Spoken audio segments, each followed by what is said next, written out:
নমস্কার। B Bangla TV news পডকাস্টে আপনাদের স্বাগত জানাই। আপনাদের সাথে রয়েছি আমি স্বস্তিকা। আজ আমরা এমন একজন অভিনেতার জীবনের কথা বলবো, যিনি বাংলা চলচ্চিত্রে নতুন এক দিগন্ত উন্মোচন করেছেন। তিনি আর কেউ নন, লেজেন্ডারি অ্যাক্টর প্রসেনজিৎ চট্টোপাধ্যায়, আমাদের সকলের প্রিয় বুম্বাদা। প্রায় 4 দশকেরও বেশি সময় ধরে প্রসেনজিৎ চট্টোপাধ্যায় বাংলা সিনেমার রূপলী পর্দা শাসন করেছেন।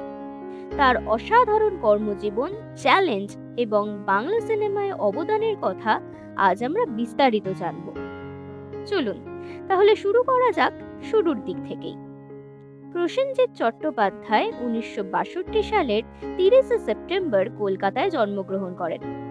তার বাবা ছিলেন বিশিষ্ট অভিনেতা বিশ্বজিৎ চট্টোপাধ্যায়, যিনি বাংলা ও হিন্দি সিনেমায় সমানভাবে জনপ্রিয়। সিনেমার পরিবেশে বড় হওয়ার জন্য প্রসেনজিতের কাছে সিনেমা জগতে প্রবেশ করা ছিল প্রায় অনিবার্য।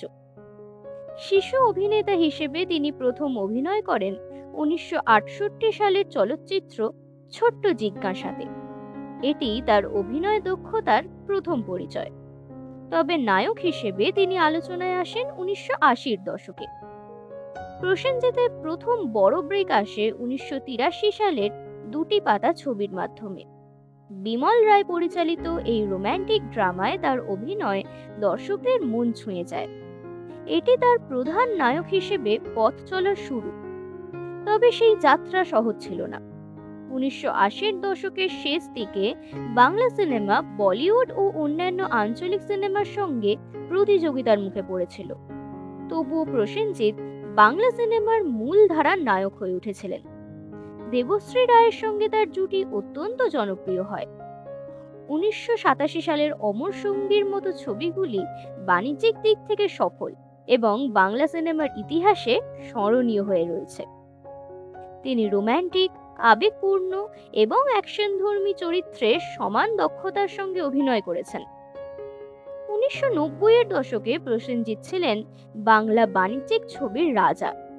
1997-এর মনের মানুষ, 2000-এর শ্বশুরবাড়ি জিন্দাবাদের মতো ছবিগুলি তাকে ঘরে ঘরে পরিচিতি এনে দেয়।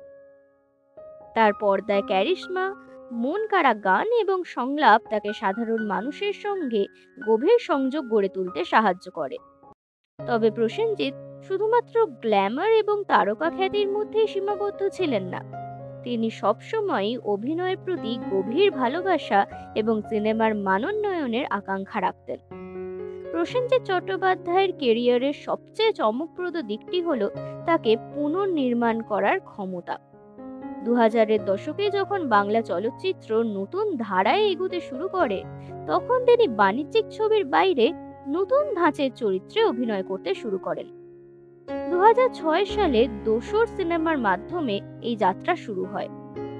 ঋতুপর্ণ ঘোষ পরিচালিত এই ছবিতে তিনি এক অবৈধ সম্পর্কের পরে মানসিক দ্বন্দ্বে ভুগতে থাকা স্বামীর চরিত্রে অভিনয় করেন।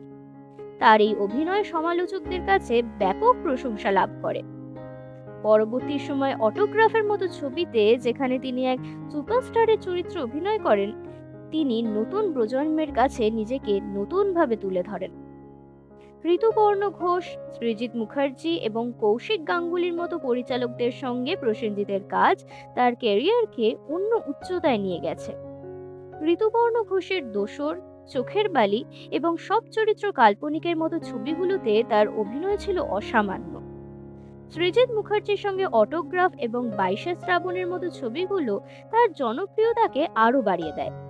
কৌশিক গাঙ্গুলির শব্দ এবং জ্যেষ্ঠ পুত্রতে তার সংবেদনশীল অভিনয় আবার প্রমাণ করে যে তিনি সত্যিই একজন বহুমুখী অভিনেতা। প্রসেনজিৎ শুধুমাত্র অভিনেতা নন, তিনি বাংলা সিনেমার একজন সাংস্কৃতিক দূত। জাতীয় এবং আন্তর্জাতিক চলচ্চিত্র উৎসবে তার উপস্থিতি বাংলা সিনেমার পরিচিতি বাড়িয়েছে। একজন প্রযোজক হিসেবেও তিনি নতুন ধারার চলচ্চিত্রকে সমর্থন করেছেন, যা বাংলা সংস্কৃতি এবং জীবনের বৈচিত্র্যকে তুলে ধরে। যে কোনো মহান শিল্পীর মতো প্রসেনজিতের জীবনেও চ্যালেঞ্জ ছিল। ব্যক্তিগত জীবনের উত্থান পতন এবং পেশাগত প্রতিকূলতাকে তিনি সাহসিকতার সঙ্গে মোকাবিলা করেছেন।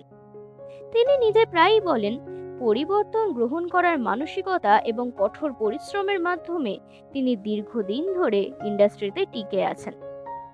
আজকের দিনে দাঁড়িয়ে প্রসেনজিৎ চট্টোপাধ্যায়ের বাংলা সিনেমায় অবদান অতুলনীয়। ৩ শতাধিক ছবিতে অভিনয়, অসংখ্য পুরস্কার এবং লক্ষ লক্ষ ভক্তের ভালোবাসা তার অর্জন। তবে শুধু পুরস্কারই নয়, তার অবদান বাংলা সিনেমার ইতিহাসে চিরস্মরণীয় হয়ে থাকবে। নতুন প্রজন্মের অভিনেতারা তাকে অনুপ্রেরণা হিসেবে দেখেন এবং পরিচালকরা তাকে ভরসাযোগ্য অভিনেতা মনে করেন। প্রসেনজিৎ চট্টোপাধ্যায়ের যাত্রা, অধ্যবসায়, পুনর্নির্মাণ এবং অভিনয়ের প্রতি নিখাদ ভালোবাসার এক অসাধারণ উদাহরণ। আজকের পর্ব এখানেই শেষ করছি।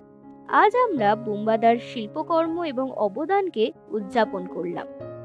আপনারা যদি এই পর্বটি পছন্দ করেন তাহলে ভিডিওটিকে লাইক এবং অন্য সিনেমা প্রেমীদের সঙ্গে শেয়ার করতে ভুলবেন না।